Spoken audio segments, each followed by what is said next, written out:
நாங்க காலேஜ்ல படிக்கும் போது சார் உண்மையாவே என்னோட ஃப்ரெண்ட்ஸ் எல்லாரும் உங்களுடைய பாக்கெட் நாவல் வாங்கி படிச்சுட்டு இருப்போம், போட்டி போட்டு படிச்சுட்டு இருப்போம். அந்த நேரத்துல வந்து நம்மளுடைய பத்திரிகைகள்ல வந்து ஒரு டிபேட்டே நடந்திருக்கு. உங்களுடைய கேரக்டர்ஸ் வந்து சினிமாவா இருக்கிறதா இருந்தா அதுக்கு யாரு சூட்டா இருப்பாங்க, கமல்ஹாசன் சூட்டா இருப்பாரா, ரஜினிகாந்த் சூட்டா இருப்பாரா அப்படின்ற ஒரு டிபேட்டே வந்து அந்த காலத்துல நடந்துட்டு இருந்தது. எனக்கு நல்லா ஞாபகம் இருக்கு. அப்படி இருக்கும்போது இப்போ உங்களோட எக்ஸ்க்ளூசிவா உங்க நாவல் படமாக்கப்பட்டால் அதுல அந்த விவேக் அப்படின்ற கதாபாத்திரத்துக்கு உங்களுக்கு இந்த நடிகர் நடித்தா பொருத்தமா இருக்கும் அப்படின்னு நீங்க யாரு நினைக்கிறீங்க?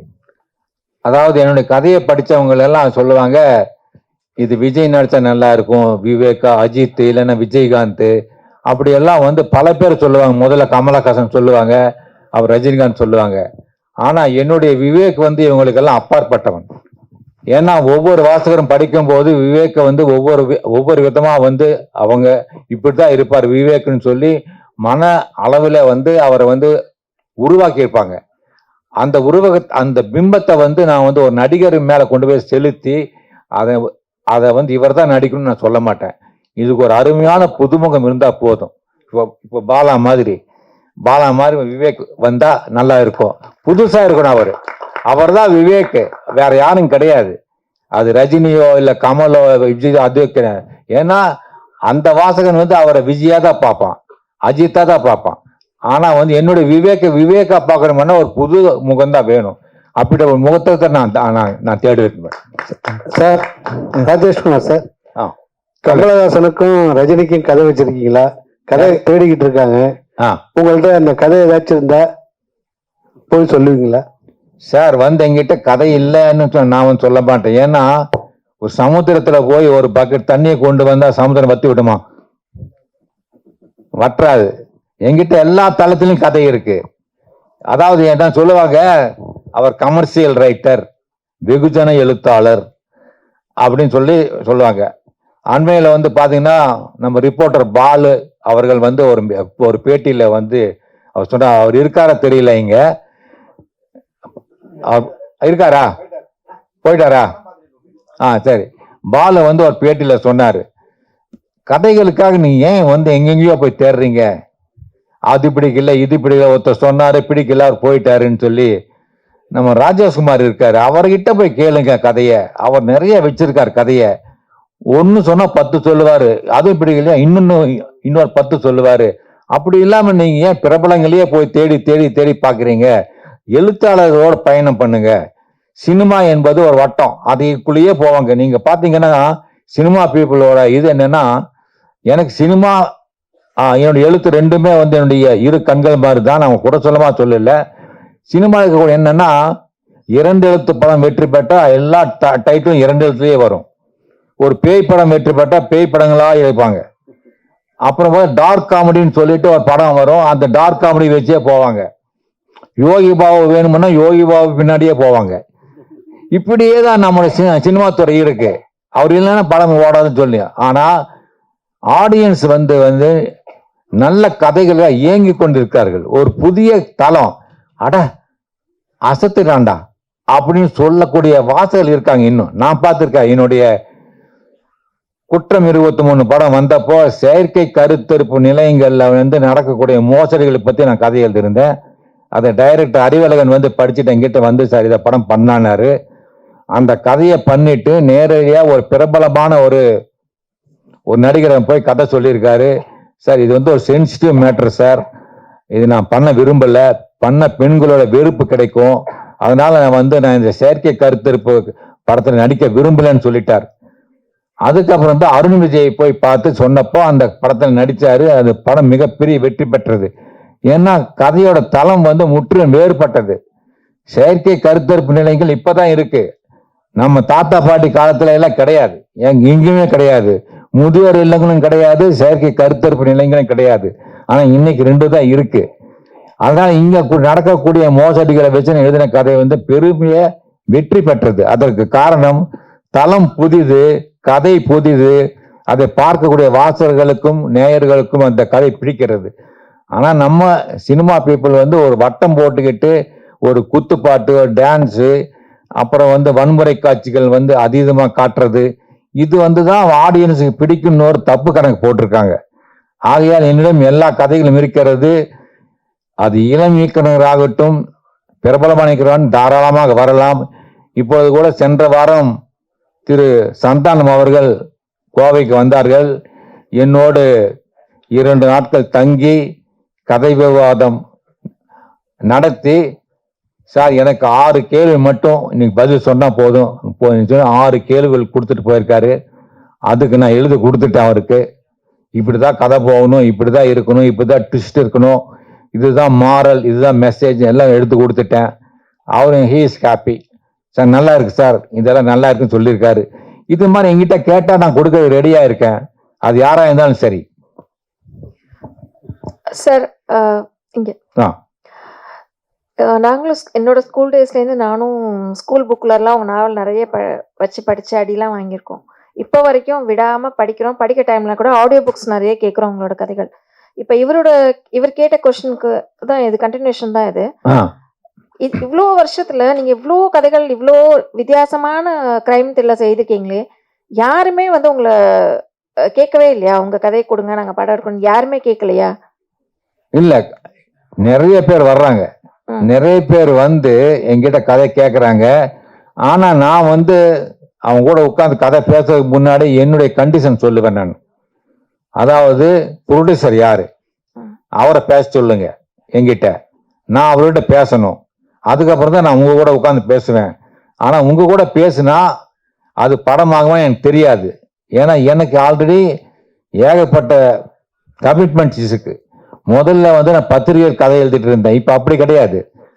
ஓடிடி தளங்களுக்கு கதை எழுதிட்டு இருக்கேன். பீச் ஆப், நோஷன் ஃப்ரெஷ், அப்புறம் பார்த்தீங்கன்னா ரெப்கோ அப்படின்னு சொல்லி நிறைய வந்து அந்த வெப் தளங்களுக்கு, ரேடியோ ரூம்ஸ், இது மாதிரி வந்து நிறைய அவங்க வந்து புதுசாக எங்கிட்ட கதை கேட்குறாங்க. நான் அவங்களுக்கு வந்து கதை எழுதுக்கு நேரம் எனக்கு பத்த மாட்டேங்குது. சிறுகதைகள், நாவல்கள் எல்லாமே பண்ணிட்டு இருக்கேன் நான். இப்போ இவங்க என்ன பண்றாங்கன்னா, சென்னையிலேருந்து புறப்பட்டு வர்றாங்க, வந்து எங்கிட்ட கதை கேட்குறாங்க. நான் சொன்னேன் ப்ரொடியூசர் என்ன இல்லை, இனிமே தான் தேடணுங்கிறாங்க அவங்க ஃபர்ஸ்ட். அப்போ நான் சொன்னேன் அப்படி வந்து கதை சொல்ல மாட்டேன். ஏன்னா அதுக்காக வந்து நான் உட்காந்து உங்க கதை சொல்ல என்ன பிரயோஜனம்? படம் எடுக்கிறதா இருந்தால் பேசுவோம், இல்லைன்னா வேண்டான்னு சொன்ன கூட அதுலேயே போயிடுவாங்க. சிலர் என்ன பண்ணுவாங்கன்னா, அந்த ப்ரொடியூசர்ஸ் வந்து அவங்க பிஏ மூலியமா பேச சொல்லுவாங்க. பேசிட்டு சென்னைக்கு வரணும், நீங்க வந்து 15 டேஸ் அங்கே கூட லாட்ஜில் தங்கணும், காலையில் 10 மணிலேருந்து நைட் 10 மணி வரைக்கும் டிஸ்கஷன் போகும் அப்படின்னா நான் அதுக்கு ஒத்துக்க மாட்டேன். ஏன்னா அந்த வயதை நான் கடந்துருச்சேன். அந்த வயதை கடந்து என்னால் வந்து வீட்டில் தான் பண்ண முடியும், இல்லைன்னா என் வீட்டுக்கு பக்கத்தில் லாட்ஜில் தான் வந்து நீங்கள் ரூம் எடுக்கணும், அப்போ தான் என்னால் முடியும். நான் சென்னைக்கு வந்து நான் எல்லாம் இருக்க மாட்டேன் அப்படின்னு சொல்லி அவங்கள்ட்ட பொலைட்டாக தான் சொல்லுவேன். ஏன்னா அந்த வயதெல்லாம் கடந்து வந்தாச்சு நான். இப்போ என்னுடைய வயதுக்கு நான் டிராவல் பண்ணி வந்து லாட்ஜில் தங்கி அப்படி வந்து நமக்கு ஒரு புகழோ பணமோ தேவையில்லை. அந்த புகழுக்கும் பணத்துக்கும் பின்னாடி போக வேண்டிய அவசியம் இல்லை. மன நிறைவோடு நான் இருக்கிறேன். அப்போ வந்து என்னுடைய விருப்பத்திற்கு யார் இணங்கி வருகிறார்களோ அவரோட பணம் பண்ண தயாரா இருக்கேன். Okay, thank you sir. அப்புறம் உங்களோட நீங்க சயின்ஸ் பத்தி நிறைய கதைகள் எழுதுறீங்க, நிறைய விஷயங்கள் தேடி தேடி அதுக்காக படிக்கிறீங்களா, இல்ல அந்த குறிப்பிட்ட விஷயத்த மட்டும் அந்த துறை சார்ந்த எக்ஸ்பர்டைஸ் கிட்ட கேட்டு அதை வச்சு எழுதுவீங்களா, இல்ல அதை பத்தி நீங்க படிப்பீங்களா? இல்ல, நான் basically I was working as a teacher. I have finished my BSc BEd. நான் 5 வருஷமா வந்து ஸ்கூல்ல வந்து சயின்ஸ் டீச்சரா இருந்திருக்கேன். அதனால எனக்கு வந்து பாட்டனி, ஜுவாலஜி, கெமிஸ்ட்ரி, பிசிக்ஸ் படிச்சிருக்கேன். பிஎட் வந்து சோசியாலஜி, சைக்காலஜி, சில்ட்ரன் சைக்காலஜி எல்லாம் படிச்சிருக்கேன். அப்புறம் இந்த பார்மசூட்டிக்கல் சயின்ஸ் பற்றி என்னுடைய பார்த்தீங்கன்னா டாக்டர்ஸ் கிட்ட கேட்டிருக்கேன். அவன் நிறைய டாக்டர்கள் வந்து என்னுடைய ஃபேன்ஸாக இருக்காங்க, அவங்ககிட்ட பேசியிருக்கேன். அப்புறம் போலீஸ் பார்த்தீங்கன்னா assistant commissioner of police commissioner கூட என்னை ஒரு தடவை கூப்பிட்டு என் கூட பேசியிருக்காரு. கோயம்புத்தூர்ல வந்து கோவையில் வந்து அவரு பாலகிருஷ்ணன் சொல்லி அவர் போலீஸ் கமிஷனர். ஒரு நாள் என் வீட்டுக்கு முன்னாடி வந்து போலீஸ் ஜீப் நின்றது. உடனே என் காலனியில் இருக்கக்கூடிய குடியிருப்பில் இருக்கக்கூடிய எல்லாரும் வந்து என்னமோ தெரியல, அவர் வீட்டுக்கு முன்னாடி வந்து ராஜேஷ்குமார் வீட்டுக்கு முன்னாடி போலீஸ் வேன் நிற்குது, என்னமோ பிரச்சனைன்னு சொல்லி அந்த வீதியில் இருக்கவங்க எல்லாம் வந்துட்டாங்க வீட்டுக்கு. அதுக்கப்புறம் அந்த போலீஸ் ஜீப்ல இருந்து அசிஸ்டன்ட் கமிஷனர் போலீஸ் இறங்கி, சார் உங்களை வந்து போலீஸ் கமிஷனர் பார்க்கணும்னு சொல்றாரு, அவரே வர்றதுக்கு தான் இருந்தாரு. ஆனா புரோட்டோகால் இருக்கப்படி அவர் வந்து போகக்கூடாது, ஒருத்தரை தேடி போகக்கூடாது, அதனால நீங்க வர முடியுமான்னு கேட்டாங்க. நான் போனேன். போலீஸ் கமிஷனர் பாலகிருஷ்ணன் வந்து என்னை கூப்பிட்டு 1.5 மணி நேரம் உட்காந்து பேசினார். அப்போ சொன்ன ஒரு விஷயம், நானும் என்னுடைய அண்ணனும் வந்து உங்க புக்கை படிப்போம் சின்ன வயசுல படித்து. அவர் லாயர் ஆயிட்டார், இப்போ கிரிமினல் லாயர் அவரு. நான் வந்து போலீஸ் கமிஷனர் ஆயிட்டேன். அதுக்கு நன்றி சொல்லவும் உங்களை பார்க்கணும்னு ஆசைப்பட்டேன், நான் அதுக்காக கூப்பிட்டேன்னு சொன்னார். இது மாதிரி போலீஸ்லையும் சரி, பேரண்ட்ஸுக்குலையும் சரி, மற்ற துறையிலும் சரி, எல்லாமே என்னுடைய ஃபேன்ஸ் இருக்காங்க. அவங்ககிட்ட போய் இந்த மாதிரி ஒரு கதை எழுதுறேன், இதுக்கு வந்து எனக்கு அந்த சம்பந்தப்பட்ட விஷயங்கள் வேணும் அப்படின்னு கேட்டால் அவங்க தருவாங்க. அதை வச்சு நான் கதை எழுதுவேன். இதுதான் என்னுடைய ரகசியம், வேறு எதுவும் கிடையாது. அதான் மெனக்கடணும், ஒன்றும் கிடையாது. ஆனால் இப்படி எல்லாரும் சொல்லுவாங்க கூகுளில் பார்த்தா கிடைக்குமேன்னு சொல்லி. ஆனால் கூகுளை நம்ப முடியாது. ஏன்னா கூகுளில் வரக்கூடிய பல தகவல்கள் வந்து பொய்யா இருக்கும். அதை படித்தோம்னா இது உண்மையாக தெரிகிறதுக்காக நான் வந்து ஒரு டாக்டர்கிட்ட கேட்பேன். அது செகண்ட் ஒப்பீனியன் சொல்லுவோம் அல்லவா, அந்த செகண்ட் ஒப்பீனியன் கேட்டால், சார் கூகுளில் சொல்கிறதெல்லாம் பொய் சார், இப்படி தான் இருக்கு அப்படின்னு சொல்லும் போது அதுதான் நான் எடுத்துக்குவேன். கூகுள் சொல்றது பண்றதில்லை. Okay, thank you sir. உங்க நடுத்தர ஏஜ்ல எல்லா பத்திரிகையிலயும் போட்டோ வரும்போது ரொம்ப அழகா இருக்கும். ஒரு எழுத்தாளர்னா இப்படிதான் போஸ்ட் கொடுக்கணும், ஒரு டைரக்டர்னாக்கா இப்படிதான் போஸ்ட் கொடுப்பாங்க அப்படின்ற மாதிரி வந்து நாங்க எங்களுடைய ஸ்கூல் டேஸ்ல உங்களது பார்க்கும்போது உங்க போஸ்ட் மாதிரி நாங்க போய் போட்டோ எடுக்கணும்னு தான் வந்து ட்ரை பண்ணியிருக்கோம். உங்களுக்கு ஏன் நடிப்பு ஆசை இல்லையா? எந்த இயக்குனரும் வந்து கூப்பிடலையா? இல்ல நடிப்பை நீங்க வந்து வெறுக்கிறீங்களா? உங்களுக்கு பிடிச்ச நடிகர் நடிகைகள் யாரு? அது அந்த அந்த பக்கத்துல நீங்க வந்து எதுவுமே ஓப்பனா சொன்னதில்லை. இப்ப கொஞ்சம் சொல்லுங்களேன். அதாவது நீங்க சொல்றது நான் ரொம்ப அழகா இருந்த மாதிரியும் சினிமாவில் ஏன் நடிக்கலன்னு சொல்றீங்க, அப்படியா? அப்படி என்ன அழகா இருக்கவங்கள ஏன் போகல சினிமாவுக்கு? இதே மேடையில நிறைய பேர் இருக்காங்க, அழகா இருக்காங்க. நம்ம கௌசிக் இருக்காரு, பாலா இருக்காரு, அப்புறம் எல்லாருமே வந்து எல்லாரும் நல்லா இருக்காங்க அல்லவா? அவங்க எல்லாம் ஏன் போகல? நடிப்புங்கிறது வந்து அவங்கவுங்க வந்து ஆசைப்படணும் ஒண்ணு. ரெண்டாவது வந்து அது வந்து ஒரு கலை. இப்ப நான் எப்படி கதை எழுதுறனோ அது மாதிரி ஒரு இது. நம்ம அழகா இருக்கோம், நம்ம முடி நிறைய இருக்கு அப்படிங்கிறதுக்காக நம்ம போய் சினிமாவில் வந்து போகணும்னு அப்படியெல்லாம் கிடையாது. அதுக்கான வாய்ப்புகள் வந்து என்ன ஒரு தடவை மணிவண்ணன் வந்து கூப்பிட்டார். அவர் 100வது நாள் படம் பண்ணி முடித்த உடனே வேற ஒரு படம் அவர் கூட பண்றான்னு சொல்லி இதயம் பேசுகிறது மணிகன் வந்து என்னை கூப்பிட்டு பேசினாரு. நீங்க போய் மணிவண்ணன் பாருங்கன்னாரு. அப்புறம் அவர் என்னை பார்த்த உடனே நீங்க சொன்ன மாதிரி தான் சொன்னாரு, சார் நீங்க படத்துல நடிக்கலாமே, உங்க முடி, நீங்க உங்க தோற்றம் எல்லாம் வந்து ஒரு ஹீரோ மாதிரி இருக்கீங்க, நீங்க பண்ணலாமேன்னு சொன்னார் அவரு. ஆனா எனக்கு அதுல வந்து ஆசை வரல சார் அப்படின்னு சொன்னேன். அதுக்கப்புறம் வந்து யாருமே கூப்பிடல. எனக்கு அந்த ஆசையும் இல்லை எனக்கு இப்போ. ஏன் இப்ப நான் நல்லா இல்லையா? சார் சார் உங்களுடைய கதைகள்ல வந்து நிறைய சினிமாவில் வந்து சீன்கள் வந்து காப்பி அடிச்சிருப்பாங்க, நேரடியா மறைமுடுவா திருடி இருப்பாங்க, ஏகப்பட்ட கதை இது இப்படி இருப்பாங்க. உங்களுக்கே தெரியும் நம்மளோட சீன் தானே. ஆமா. நீங்க அவங்க மேல கோவப்பட்டோ கேஸ் போட்டோ இது வரைக்கும் எதுவுமே பண்ணல, ஏன் சார்? அது காரணம் வந்து எங்க லாயர் ரொம்ப நல்லவர்.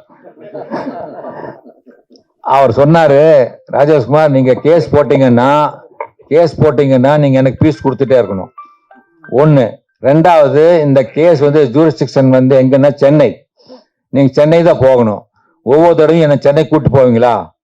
என்ன லாட்ஜ்ல தங்க வைக்கணும், என்ன பிளைட்ல கூட்டு போகணும், பிளைட்ல கூட்டு வரணும் செய்யணும். ஒரு கேஸ் முடி 20 வருஷம் ஆகும். எனக்கு வயசாயிடும். என்னோட கேஸை என் பையன் நடத்துவான். உங்களுக்கு பின்னால உங்க பையன் வந்து எனக்கு இந்த கேஸ் நடத்துவான். அப்போ கடைசியில ஜட்ஜ் ஒரு தீர்ப்பு சொல்லுவாரு, ஒரே என்ன 2 பேருக்கும் வரலாம் அப்படின்னு ஒரு தீர்ப்பு வந்தது வைங்களேன், என்ன ஆகும்? அதே மாதிரி நம்ம கேஸ் போடுறதுனால ஒரு பிரயோஜனம் இல்லை. ஆனா எனக்கு உண்டான கிரெடிட் நீங்க சொல்றீங்கல்லவா, உங்க கதையை வந்து ஒருத்தர் திருடிட்டாரு, உங்க கதையை வந்து ஒருத்தர் பண்ணிட்டாருன்னு சொல்லி, அதுவே எனக்கு பெரிய வெற்றி தானே. இது வந்து இதே போதுமே, எனக்கு ஒண்ணும் கிடையாது. நான் இப்போ பாத்தீங்கன்னா ஒரு படத்தை பார்த்துட்டு இருந்தேன் தியேட்டர்ல, சமீபத்துல உட்காந்து பார்த்துட்டு இருக்கேன். நானும் என் மனைவியும் பார்த்துட்டு இருக்கோம். பின்னாடி வந்து ஒரு 4-5 பேர் பசங்க உட்காந்து பார்த்துட்டு, டேய் மச்சி இந்த கதையை படிச்சிருக்கேன்டா, இது ராஜேஷ்குமார் எழுதுன கதைடா இது அப்படின்னு அவன் காது போட சொல்றான். இது வந்து எனக்கு எடுத்த வெற்றியா இல்லையா? அப்போ எதுக்கு நான் அவன் மேல கேஸ் போடணும்? கேஸ் போட்டால் எனக்கு மன உளைச்சல் வரும், எனக்கு பண செலவு வரும். அன்னதானம் மாதிரி இது விஷயதானம், அவ்வளவுதான். Sir sir sir Rajeshkumar sir தான் கேள்வி. சார் அதோட கண்டினியூஷன்ல தான் இன்னைக்கு தமிழ் திரை உலகத்துல பாத்தீங்கன்னா பல கதை திருடுகள் பிரச்சனைகள் வருது. ஒரு கதையாசிரியரா நீங்க அதை எப்படி பாக்குறீங்கன்னா, மலையாளத்துல தான் பாத்தீங்கன்னா வந்து அந்த ரைட்டர்ஸ்க்கான கிரெடிட் உண்டு சார். இங்க வந்து உங்களுக்கு கௌஷிக் கொடுத்திருக்காரு, ஓகே, இட் இஸ் அப்ரிஷியேட்டபிள். பல இடங்கள்ல பல அசிஸ்டன்ட் டைரக்டர்ஸோட கதைகளை இயக்குநர்கள் தான் கதைகளாக சொந்தம் கொண்டாடுறாங்க. அதே மாதிரி யாரா கதை சொல்ல போனா சில ப்ரொடியூசர்ஸ் வந்து அந்த கதையை எடுத்துட்டாங்கன்னு சொல்லிட்டு கம்ப்ளைண்ட் வருது. இது நீங்க சொன்ன மாதிரி கோர்ட்டுக்கும் போகுது. இதுக்கு நீங்க ஒரு கிரைம் ரைட்டரா இதுக்கு எதனா ஒரு வழி? இன்னைக்கு என்னுடைய கதைகளை திருடி பண்ணவங்க எல்லாம் யாருமே ஃபீல்ட்ல இல்ல. எனக்கு ஒழுங்கா பணம் கொடுத்தவங்க நல்லா இருக்காங்க. எவ்வளவு நாள் தொடரும் கிரைம்? ஆக்சுவலா நம்ம கதை கேட்க உட்கார்ந்தோம்னு வச்சுக்கோங்களேன், 10 கதையில 8 கிரைம் தான் வரும். அதுல இருக்கும் ரொம்ப எக்ஸைட்டிங்கான அனௌன்ஸ்மெண்ட்ஸ்லாம் ஜனவரியில உங்களுக்கு வரப்போகுது. அதை இப்போ நான் சும்மா ஒரு டீஸ் பண்றதுக்காக நான் இதை சொல்றேன். ஆனா அது ஆக்சுவல் டீசர் உங்களுக்கு ஜனவரியில வரும், என்ன நம்ம பண்ண போறோம் அப்படின்னு. பட் கிரைம் ஏன் ஓவர் இண்டெக்ஸ் பண்றோம் அப்படின்னா, வழக்கமா ரொம்ப கோரியா இல்லாத வரைக்கும் வீட்டில் உட்காந்து ஃபேமிலியா பார்க்குற ஒரு சப்ஜெக்ட் வந்து கிரைமாவும் இருக்கு. அதுல நம்ம எவ்வளவு வித்தியாசம் பண்ண முடியும் அப்படின்றத பாக்குறோம். சாரோட புக்ஸ்ல பாத்தீங்கன்னா பல வெரைட்டிஸ் ஆஃப் கிரைம் இருக்கு. அது நான் எடுத்தனாலே அடுத்த ஒரு 15 வருஷத்துக்கு நான் வந்து மாசம் நான் வந்து பண்ணிட்டு இருக்கலாம். அந்த மாதிரி அவரோட ஒரு லைப்ரரி ஒன்று இருக்கு. ஸோ அதுல நம்ம அடுத்தது என்ன எக்ஸைட்டிங் அப்படின்றத பார்த்து டெஃபினட்டா சாரோடையும் இன்டராக்ட் பண்ற ஒரு ஆப்பர்ச்சுனிட்டியும் இருக்கு. வினோதினி மேடம்க்கு ஒரு கேள்வி. வினோதினி மேடம் இங்கதான் ரெகுலரா இந்த வீடியோஸ் வந்து மெசேஜ் ஓரியன்டா போட்டு இருந்தீங்க சோசியல் மீடியால. இப்ப சமீப காலமா குறைஞ்சிடுச்சு, ஏன் போடுறது நீங்க? இந்த மக்கள் அதுக்கு வந்து ஒர்த் இல்லைன்னு முடிவு பண்ணிட்டேன் சார். ஏன்னா நான் உண்மையா அதான் நினைக்கிறேன். ஏன்னா பர்சனல் இன்ட்ராக்ஷன் வித் பீப்புள், 41 உயிர்கள் வந்து கரூர்ல போயிருக்கு. உதாரணத்துக்கு சொல்றேன், ஒரு உதாரணமா சொல்றேன். நான் எந்த கட்சி சார்பாகவும் இப்ப பேசல. 41 உயிர்கள் போயிருக்கு. அந்த குடும்பங்களே அந்த விஷயத்த மறந்துட்டு கடந்து போறாங்க. அப்படி அவங்களுக்காக எதுக்கு நம்ம பேசணும் அப்படிங்கறது எனக்கு ரொம்ப ஒரு மாதிரி விரக்தியா இருக்கு. தேங்க்யூ.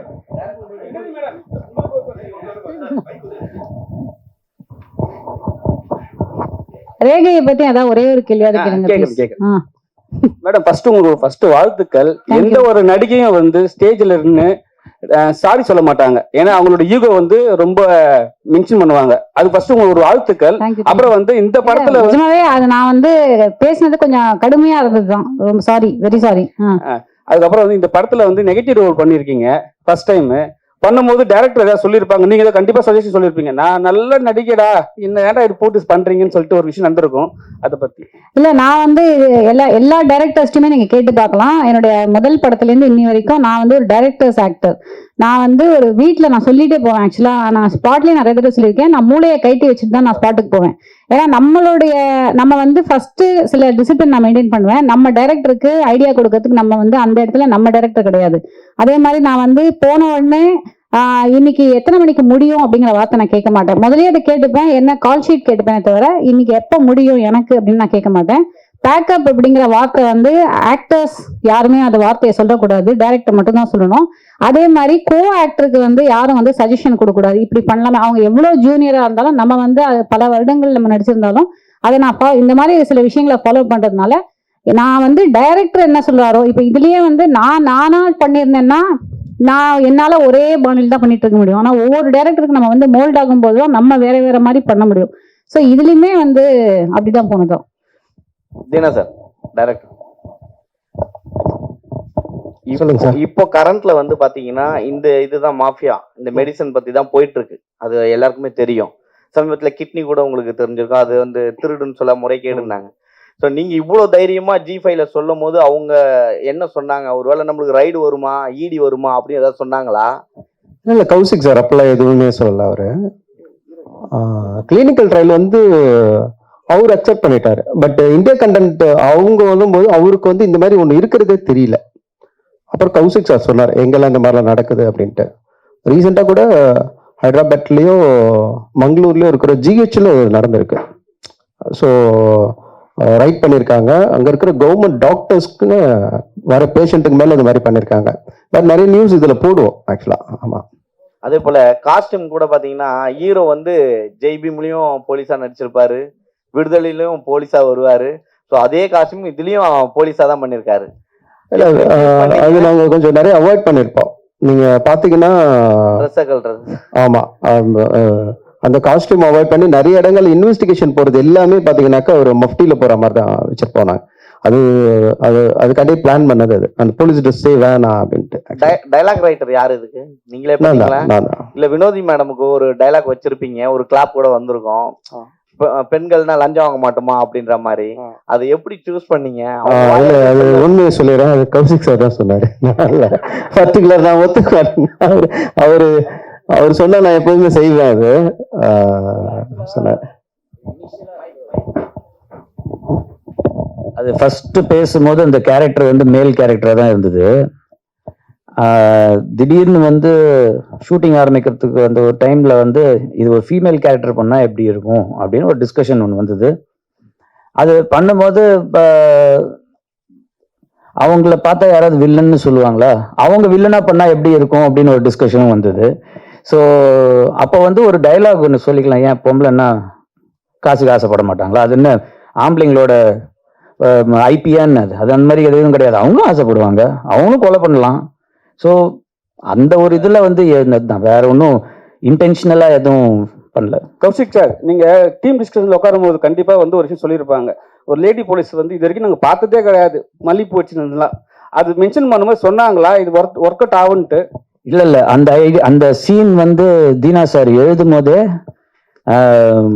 எழுதி எடுத்துட்டு வரும்போதே ரொம்ப கோக்கியான ஒரு சீனா இருந்தது. ஒரு நிச்சயதார்த்தம் ஆகி நல்ல மல்லிப்பூலாம் வச்சு பொட்டெல்லாம் வச்சிருக்கிற ஒரு பொண்ணு ஏறி உட்கார்ந்ததுக்கு அப்புறம் வேணும் அவனை கலாய்க்கிறதுக்காக ஒரு அந்த கெட்டப்ல இருக்கும்போது அவன் சொல்ற அந்த ஒரு டைலாக் இருக்குல்ல, ஒரு இழை வீட்டுக்கு போறோம், இப்போ உன் வீட்டுல இழை விழுந்த மாதிரி ஒரு மூஞ்சியை வச்சுக்கிட்டு நீயும் பின்னாடி வா அப்படின்னும் போது அது நிஜமாவே கோக்கியா இருந்தது. அது இது வரைக்கும் வராத ஒரு சீனா இருந்ததுனால அங்க எல்லாருமே சிரிச்சோம், அதனால அதை அப்படியே வச்சுக்கிட்டோம். அது ஓகே. நான் டைரக்டர் தான் கேள்வி கேட்கலாம்னு நினைச்சிட்டு இருந்தேன் வினோதினி மேடம் கேரக்டர் பத்தி. அதுக்கு நீங்க போதுமான பதில் சொல்லிட்டீங்க, அதனால அதே கேள்வியை நான் அவங்க ரிப்பீட் பண்ணல. நான் ஸ்ட்ரெயிட்டாவே ராஜேஷ் குமார் ஐயாட்ட ஒரே ஒரு கேள்வி ஃபைனலா. சார், நீங்க நிறைய கிரைம் நாவல்ஸ் எழுதிருக்கீங்க, அதை பேஸ் பண்ணி நிறைய கண்டென்ட்ஸ் சினிமாவா டிவி சீரியல் அந்த மாதிரிலாம் வந்திருக்கு.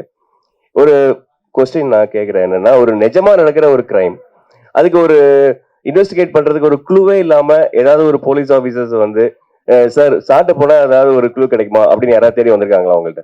ஆமா, வந்திருக்காங்க. 1988 நீங்க சொன்ன உடனே இப்போ ஞாபகம் வருது. 1988 பல்லாவரம் போலீஸ் ஸ்டேஷன்ல இருந்து, அப்போ எல்லாம் பாத்தீங்கன்னா அவங்களுக்கு செல்போன் எல்லாம் கிடையாது. அப்போ ஒரு நாள் கொரியர்ல வந்து பாத்தீங்கன்னா ஒரு பண்டல் வீட்டுக்கு வந்தது. கொரியரை பிரிச்சு பார்த்தோம்னா அதுல ஏகப்பட்ட டாக்குமெண்ட்ஸ். இதை பிரிச்சு பார்த்தா எங்க பார்த்தா பல்லாவரம் போலீஸ் ஸ்டேஷன்ல, அவர் பேர் என்ன மறந்துட்டேன், அவர் வந்து ஒரு எஸ்ஐ, உள்ள வந்து ஒரு லெட்டர் வச்சிருக்காரு.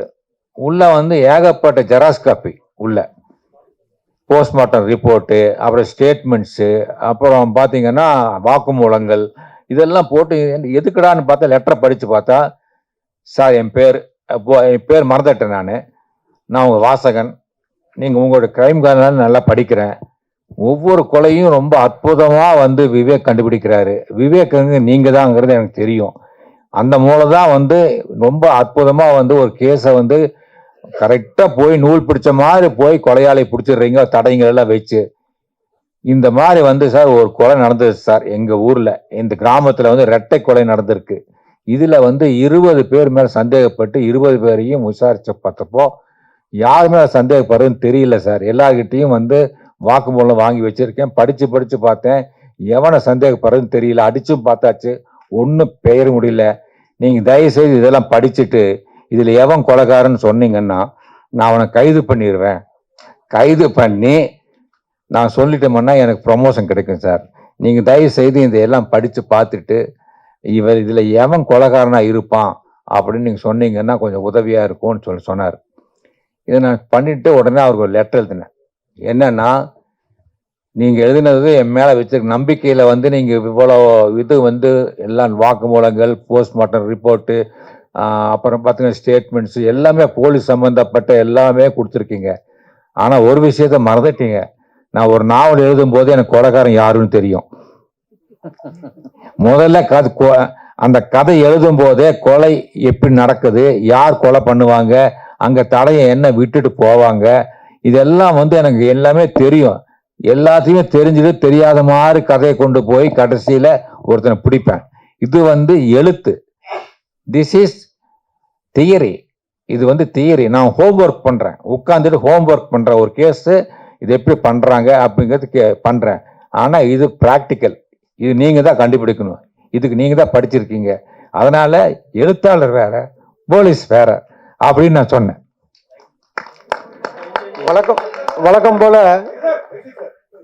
வழக்கம் போல வினோதினி மேடம் இந்த படைப்பிலையும் வந்து கொன்னுட்டேன்னு சொல்லுவாங்கல்ல, நடிப்புல கொன்னுட்டீங்கன்னு அந்த மாதிரி பண்ணியிருக்கிறாங்க. இப்ப ராஜேஷ்குமார் சார்கிட்ட ஒரு இது என்னன்னா, ஒரு விமர்சனம் என்ன வருது ராஜேஷ்குமார் சார்கிட்ட, அவருக்கும் தெரியும்.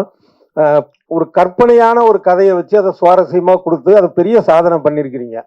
அதே நேரத்துல சமுதாயத்தை பாதிக்கக்கூடிய விஷயங்களை அவர் தொடர்றது இல்ல பொதுவா. அதாவது எப்பயோ பின்னாடி வந்து இது மாதிரி செயற்கை இது மாதிரி வரலாம் அப்படிங்கறதெல்லாம் கற்பனை பண்ணி அதுல என்னென்ன நெகட்டிவ் வரலாங்கிறதெல்லாம் கற்பனை பண்ணியிருக்கிறாரே தவிர, உதாரணமா இப்ப வினோதினி மேதம் கூட வந்து ஓப்பனா சொன்னாங்க, இப்ப கரூர்ல நடந்த விஷயம் அப்படின்னு சொல்லி. அது மாதிரி இப்ப கோவையில வசிக்கிறாரு, கோவை கலவரத்தை பத்தி கூட அங்க இருந்து அந்த நேரத்துல ஏதாச்சும் எழுதியிருக்கலாம். இல்ல சமீபத்துல கூட பாத்தீங்கன்னா சில எழுத்தாளர்கள்லாம் சேர்ந்து பொது விஷயத்துக்கு வந்து கையெழுத்து போட்டு கொடுத்த விஷயங்கள் நடந்தது. அந்த மாதிரி விஷயங்களுக்கு ராஜேஷ்குமார் சரியா வர்றதில்ல அப்படிங்கிற ஒரு கேள்வி இருக்குல்ல.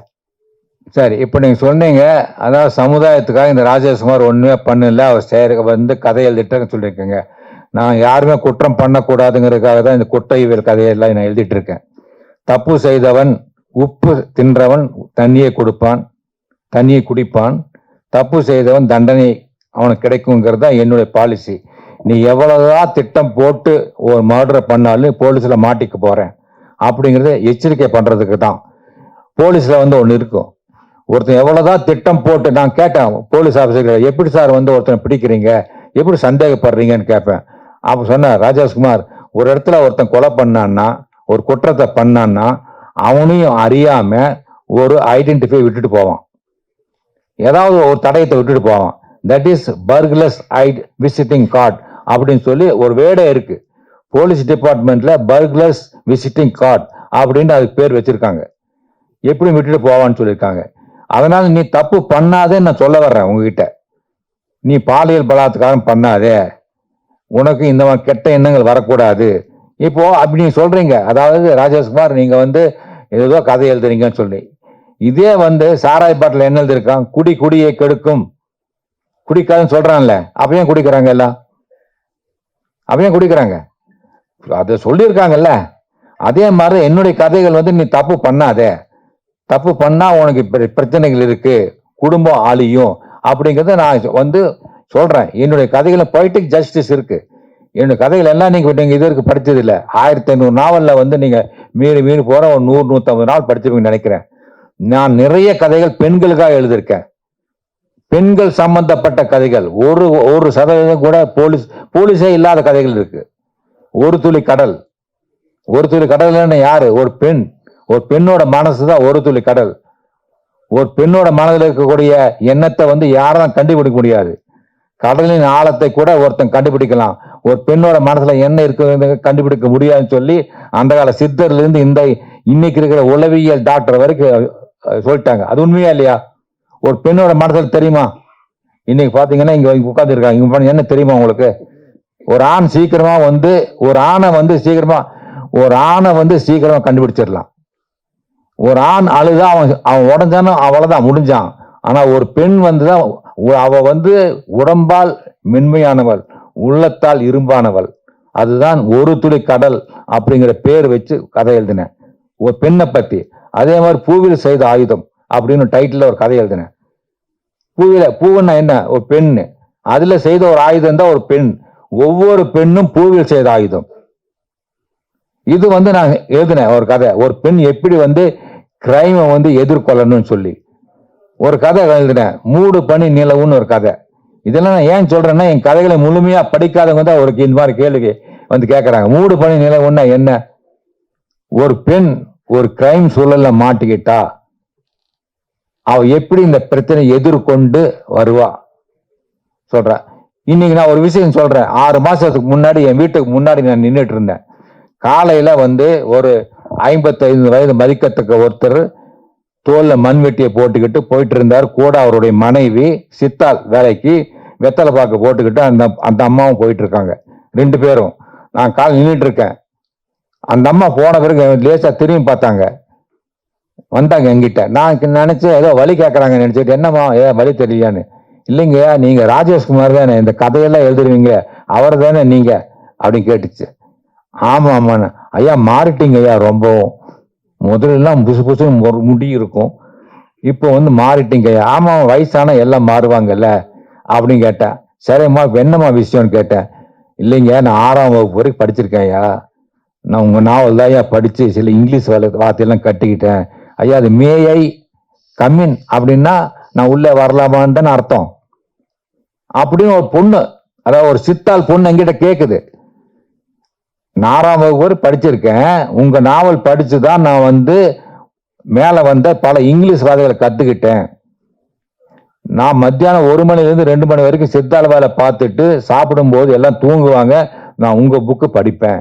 அதுல படிச்சா எனக்கு இங்கிலீஷ் வார்த்தைக்கு தெரியுது ஐயா. இன்ஜினியருக்கு வந்து 2 பேர் இங்கிலீஷ்ல பேசிக்கிட்டா அவங்க என்ன பேசுறாங்க எனக்கு புரியுது. இதை நான் கற்றுக் கொடுத்தேன். சரி, அதை விடுங்க. என்னுடைய பையனுக்கு அண்ணாமலை யூனிவர்சிட்டியில ஒரு சீட்டு, இப்போ 1995, அப்போ இவ்வளவு இன்ஜினியரிங் காலேஜ் கிடையாது. கோயம்புத்தூர்ல பிஎஸ்சி காலேஜ், சிஐடி காலேஜ் இருந்தது. அதுக்கப்புறம் அண்ணாமலை யூனிவர்சிட்டியில காலேஜ். அப்போ பிஇ சீட் கிடைக்காது. அப்போ சிதம்பரத்துல ரைட்டர்ஸ் கோட்டா, அண்ணாமலை யூனிவர்சிட்டியில ரைட்டர்ஸ் கோட்டான்னு வச்சிருந்தாங்க, ஃப்ரீ. அதான் ரைட்டருக்கு ஒரு சீட்டு ஃப்ரீ, எந்த விதமான கேபிட்டல் ஃபீஸும் கிடையாது. ஃபீஸ் மட்டும் மாசம் வருஷம் கட்டினா போதும். அதுக்கு அப்ளை பண்ணேன் என்னுடைய பையனுக்கு, கார்த்திக் குமார் பையனுக்கு. அவன் +2ல வந்து 90% மார்க் வாங்கியிருக்கான். இருந்தாலும் கெமிக்கல் இன்ஜினியரிங், பிஇல வந்து கெமிக்கல் இன்ஜினியரிங் படிக்க ஆசைப்பட்டாங்க. அப்போ வந்து நான் அங்க போனேன், ஒரு ஃபார்ம்ல எல்லாம் எழுதி கொடுத்தேன். அப்போ விசியா இருக்கக்கூடிய ஒருத்தர், அவர் பேர் ஈஸ்வரமூர்த்தி, டாக்டர் ஈஸ்வரமூர்த்தின்னு ஒருத்தர், சிதம்பரம் அண்ணாமலை யூனிவர்சிட்டியில. அவர் வந்து சொன்னார் என்கிட்ட, ராஜேஷ்குமார், நீங்க வந்து ஒரு ஃப்ரீ கோட்டாவுக்கு ஏதாவது 1 சீட் ஃப்ரீ சீட்டு எழுதி கொடுத்துருக்கீங்க. இதுல ஸ்டாண்டர்ட் மெம்பர்ஸ் வந்து 24 பேர் இருக்காங்க. அவங்க வந்து என்ன சொல்லுவாங்கன்னா, எந்த ரைட்டரோட பையனுக்கு கொடுக்கலாம்னு சொல்லி முடிவு பண்ணுவாங்க. அப்போ அவங்க ஒரு கேள்வி கேட்பாங்க, என்னன்னா, இவர் வந்து இலக்கியத்திற்கும் இந்த சமுதாயத்துக்கும் என்ன தொண்டு பண்ணியிருக்காரு, இந்த ரைட்டர் வந்து என்ன சமூக பணி பண்ணியிருக்காரு அப்படின்னு பார்த்துதான் நாங்கள் சீட் கொடுப்போம். நீங்க என்ன பண்ணிருக்கீங்கன்னு அங்க வந்து நாங்கெல்லாம் கேட்போம். ஆனா நான் சொல்றேன், நான் வந்து பிளைட்ல வந்து நான் திருச்சியிலேருந்து நான் சென்னை போகணும்னா உங்க 4-5 புக் எடுத்து போட்டுக்குவேன், பிளைட்ல படிச்சுட்டு போவேன்னு சொன்னார் விசி. ஒரு விசி வந்து என்னுடைய ஃபேனா இருக்கார் அந்த இடத்துல. அப்போ அவர் செனட் கமிட்டில சொல்றாரு, இந்த மாதிரி ராஜேஷ்குமாரோட பையனுக்கு இந்த வருஷம் சீட் கொடுக்கலாம் நான் இருக்கேன்னு சொன்னாரு. அப்ப செனட் மெம்பர்ஸ் ஒருத்தர் கேட்டார், நீங்க கேட்ட கேள்வி கேட்டார், ராஜேஷ்குமார் வந்து சமுதாயத்துக்கு என்ன பண்ணாரு அப்படின்னு ஒரு கேள்வி கேட்டார். அதுக்கு விசி என்ன பதில் சொன்னார் தெரியுங்களா? ராஜேஷ்குமார் வந்து எல்லாரையும் படிக்க வச்சாரு. பெட்டி கடைகள்ல வந்து ஊறுகாய் போட்டவங்களும் சீக்காய் போட்டவங்களும் சாம்பு போட்டவங்களும் தொங்கி மாத்திட்டு புத்தகங்கள் தொங்க விட்டாரு. அத புத்தகங்களை படிச்சு படிச்சு படிச்சு படிச்சு படிக்கும் பழக்கம், வாசிப்பு பழக்கம் ஏற்படுத்தினாரு. வாசிப்பு பழக்கத்தை ஏற்படுத்தின ஒரு தொண்டு இலக்கிய தொண்டு. இதை மற்ற ரைட்டர்னால முடியல. இன்னைக்கு இலக்கியம் சொல்லிக்கிட்டு ஏதோ விருதுகள் தர்றாங்க, அது எத்தனை பேர் படிச்சிருக்கீங்க நீங்க? அதே மாதிரி இன்னொரு இதுவும் சொல்லலாம். எப்படின்னா, உங்களுடைய நாவல்கள்ல வந்து ஆபாசம் இருக்காது, பிடித்தது இருக்காது. அதுதான் இப்ப நான் சொல்ல வந்ததுதான், மது குடிக்கிற விஷயங்கள் இருக்காது. என்னுடைய கதைகள்ல ஒரு வரி கூட ஆபாச வரி கிடையாது, இரட்டை அர்த்தம் கிடையாது. ஏனென்றால் ஒரு புத்தகத்தை வந்து ஒரு அம்மாவோ அப்பாவோ படிச்சுட்டு இந்த புத்தகம் எங்க தன்னுடைய பையன் கண்ணிலையோ பொண்ணு கண்ணிலையோ பட்டுடுமோ அப்படின்னு பயப்படாம அங்க வச்சுட்டு போகணும். அவன் தான் நல்ல எழுத்தாளன். என்னுடைய எழுத்துக்கள் வந்து இன்னைக்கும் வந்து ஏன் படிக்கப்படுதுன்னா பெண்களால், அதுவும் என்னுடைய வாசகர்கள் பேர் பெண்கள் தான்.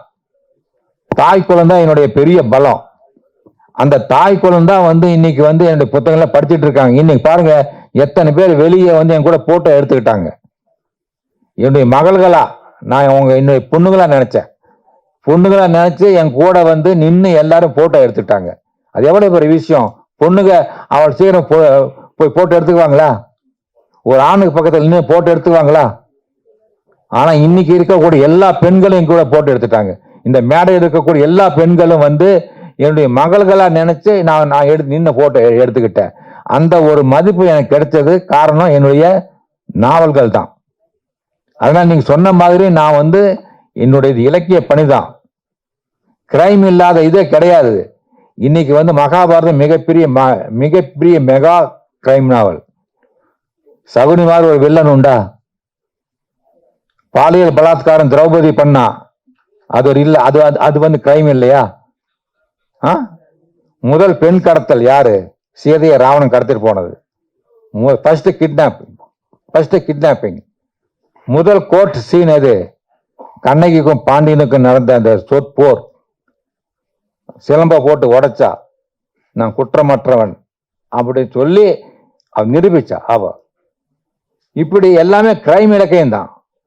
மகாபாரதம் வந்து கிரைம் தான். அது மண்ணுக்காகவும், ராமாயணம் பெண்ணுக்காகவும், சிலப்பதிகாரம் பொண்ணுக்காகவும் நடந்த 3 முப்பெரும் காப்பியங்கள். அதை இன்னும் நாம மறக்கல.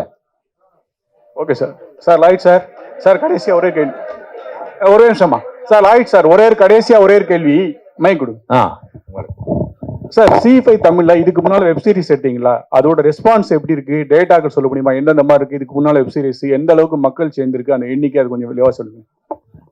Well, overall, the response that we've been receiving for the last 1 year, starting from Vilanga, if I have to talk about Anantam, where ma'am has also acted, Veduvan, which we recently launched it.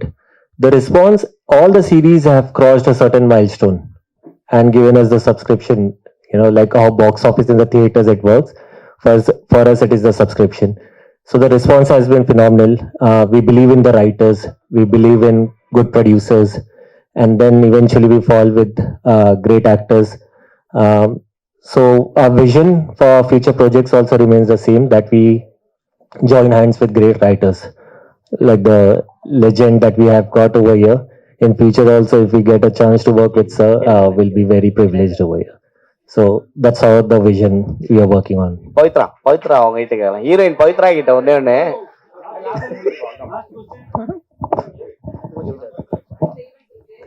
சொல்லுங்க. ஈரமான ரோஜா ஒரு பீக்ல போயிட்டு இருந்துச்சு. அதுக்கப்புறம் திடீர்னு big pass போயிட்டீங்க. இப்ப web series அடுத்த கட்டத்துக்கு போயிட்டீங்க. இந்த நடிப்பு அங்க இருக்கிறது வேற மாதிரி இருக்கும், இதுக்கு வேற மாதிரி இருக்கும். எப்படி நீங்க இது பண்ணீங்க? ஏன்னா லவ்வும் பண்றீங்க, சீரியஸ்னஸும் பண்ணிட்டு இருந்தீங்க இந்த இதுல.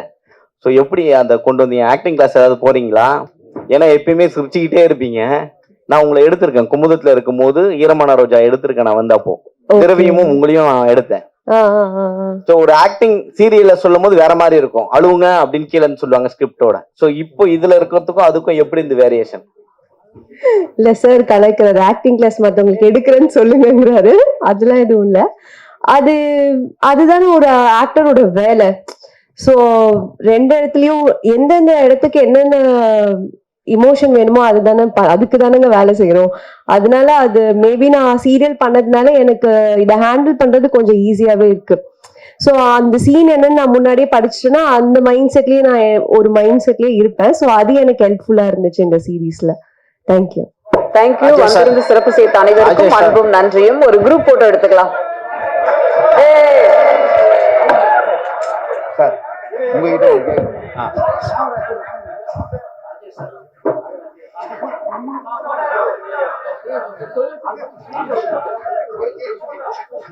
கேளுங்க என்ன முன்னாடி நம்ம சின்ன பிள்ளையில உங்க கதைகள் நிறைய படிச்சிருக்கேன். இல்ல கேட்கல, நீங்க சொல்ற கேட்கல. சின்ன பிள்ளையில உங்களுடைய கதைகள் நிறைய படிச்சிருக்கேன். ஒரு கதை வந்து ஒரு தொழிலதிபர் தன்னோட ஒய்ஃப பிக்னிக் கூட்டு போவாரு. போன இடத்துல குளியல் அறையில அந்த பாத்டப்லயே அவங்க இறந்துருவாங்க. அதை நான் செய்யலை அப்படி சொல்லி தொழிலதிபர் சொல்லுவாரு. அதை விசாரிக்கிறது விவேக்கெல்லாம் வருவாங்க. அந்த கதை அப்படியே போய் கடைசியா யார் கொலை பண்ணான்னு ஒரு நல்ல ஸ்கிரிப்டை கொடுத்துச்சு. நடிகை ஸ்ரீதேவி இறந்தப்ப எனக்கு இந்த கதை தான் ஞாபகம் வந்துச்சு. அந்த கதையோட பேரை சொன்னீங்கன்னா நான் தேடி பிடிச்சி படிச்சிடறேன். எப்படிங்க 1500 நாவல் எழுதியிருக்கேன், நீங்க ஏதோ ஒரு கதையை சொல்லிட்டு டைட்டில் சொல்லுங்கன்னு கேக்குறீங்க. எப்படி எப்படி தெரியும் சொல்லுங்க பார்க்கலாம். அது பத்தி சொல்லிருக்கீங்க, அதனால அது மட்டும் தெரியாது, சட்டம் ஞாபகம் வரல எனக்கு. ஏன்னா வந்து சில கதைகள் வந்து எழுதி பல வருஷம் ஆச்சு. 1980 எழுதுறேன், கிட்டத்தட்ட 45 வருஷம் ஆயிடுச்சு. எப்போ எழுதின கதையெல்லாம் இப்போ வந்து ஒரு கதையை சொல்லி அது என்ன டைட்டில் கேட்டா சொல்ல முடியாது. சில நேரம் நம்முடைய குழந்தைகள் பேரே மறந்து போகுது. அப்புறம் நாவல்கள் பேர் எப்படி ஞாபகம் இருக்கும் சொல்லுங்க பார்க்கலாம். தேங்க்யூ, நன்றி. வந்து நன்றி, சிறப்பு நன்றி. செய்த அடுத்த அனைவருக்கும் அடுத்த நன்றி. Thank you sir.